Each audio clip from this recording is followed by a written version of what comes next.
What are Chelsea doing, what are they doing यार। मतलब ये सवाल मैं चेल्सी के ओनर से नहीं पूछ सकता, इसीलिए मैं ये सवाल आप सभी से पूछ रहा हूं यार कि टॉड बोली क्या बौखला चुके हैं क्या, क्या कर रहे हैं भाई, वो क्या कर रहे हैं। मतलब कल हमने देखा कि out of no way Pedro Neto की डील को चेल्सी ने कंप्लीट कर लिया।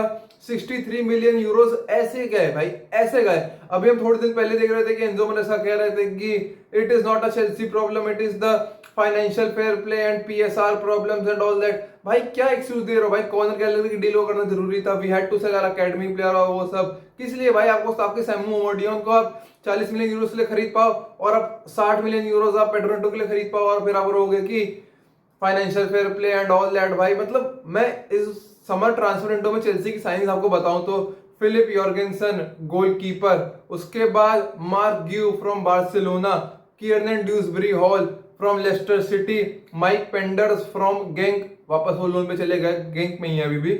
उसके बाद Samu Omorodion from Atletico Madrid, Pedro Neto को उन्होंने खरीद ही लिया, रेनाटो वेगा।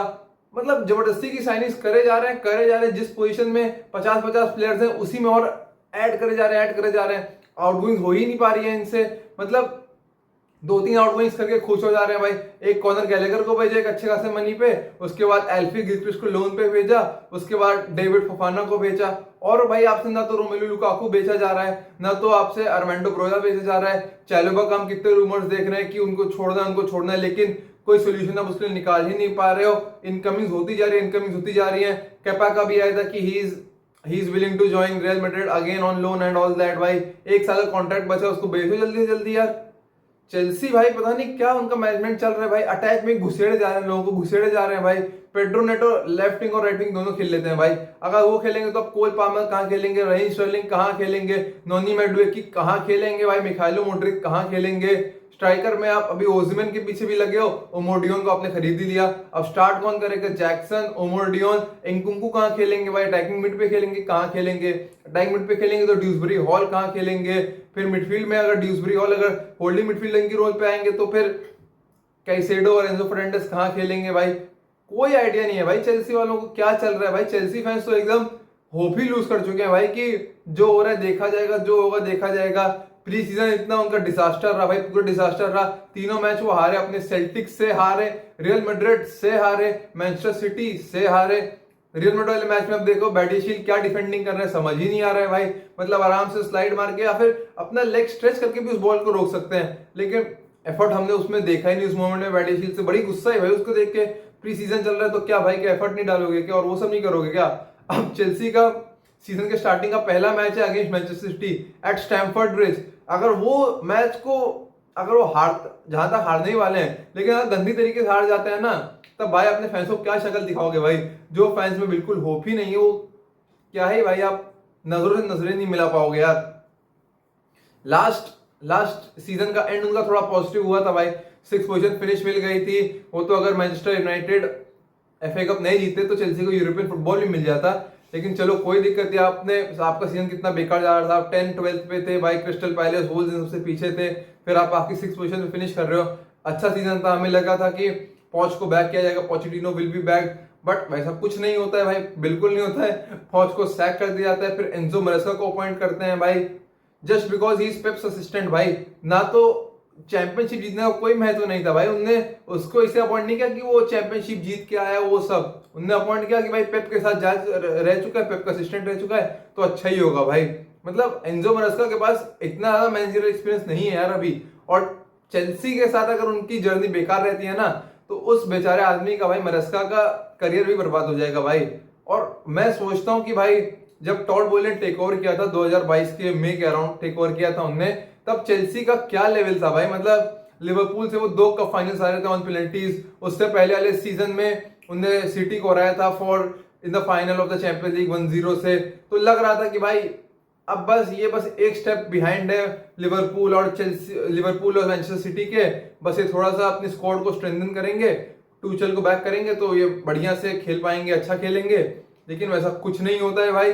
टॉड बोली आके अपना दिमाग घुमा देते हैं भाई, सैक करते हैं टॉमस टूकल को, उसके बाद ग्रैम पॉटर को अपॉइंट करते हैं, फिर फ्रैंक लैम्पार्ड आ जाते हैं उसी में, उसके बाद फिर नेक्स्ट सीजन पोचेटिनो आते हैं, वो थोड़ा चलो भाई एवरेज टाइप का सीजन था जो कि हमें एक्सपेक्टेड था। उसके बाद उनको भी सैक कर देते हैं, एंजो मरेस्का आते हैं।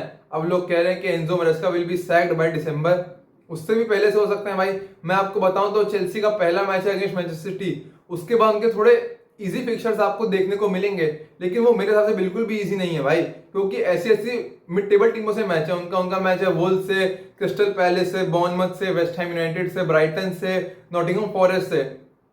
और अगर इन मैच में परफॉर्म नहीं कर पाते ना तो मरेस्का गए भाई। और जहां तक ये जो टीम मैंने आपका नाम लिया ना, जो टीम का नाम लिया, उनमें इतनी क्वालिटी की चेल्सी को आराम से हरा दे भाई।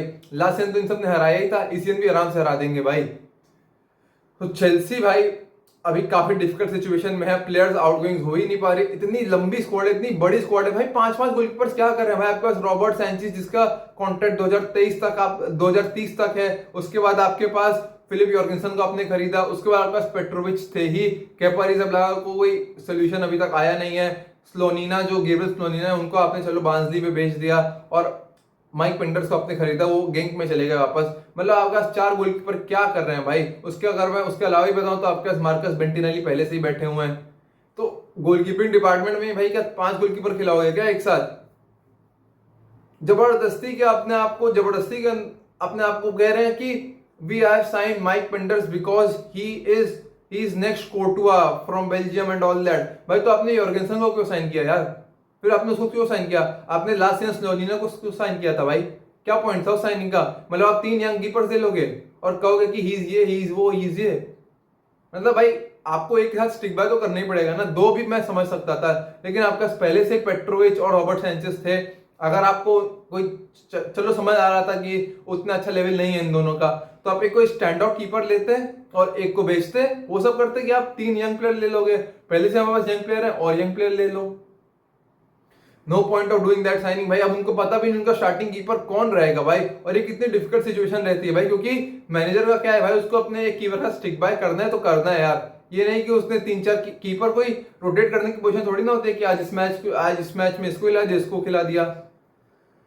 तो first match against Manchester city बहुत ही बड़ा टेस्ट होने वाला है फॉर चेल्सी, जिसमें मुझे लगता है वो पक्का फेल करेंगे। वो मैच तो हारेंगे ही, क्योंकि उनको उम्मीद करनी है कि एक अच्छा मैच दें सिटी को, फैंस के सामने थोड़ी सी अपनी इज्जत बचा के रखें यार। क्योंकि अगर सिटी उनको हम्बल कर देती ना 3 या 4-0 तो खत्म है भाई। और जहां तक ऐसा उनके बहुत चांसेस है भाई, उनका defence all over the place है। मिडफील्ड चलो मुझे थोड़ी सी एक्सपेक्टेशन है with Caicedo, Enzo and Dewsbury hall, ये सब अच्छा खेलेंगे। अटैक में भी कोल पाल्मर से मुझे काफी उम्मीद है, लेकिन ऐसा टीम मुझे लगता है Chelsea will fail. Reece James को पता नहीं भाई सीजन के पहले 2-3 मैच में इंजरी हो जाएगी, पक्की बात है भाई, आप सब जानते हो इंजरी होगी। 3 महीने के बैठ जाएंगे, फिर आएंगे, 1 महीना खेलेंगे, फिर कुछ इंजरी हो जाएगी। ऐसे ही चलने वाला है यार भाई चेल्सी। आप आदत डाल लीजिए यार इस चीज की। Thank you guys for watching this video. अपने थॉट्स कमेंट सेक्शन में जरूर बताइएगा। Have a nice day, bye bye guys.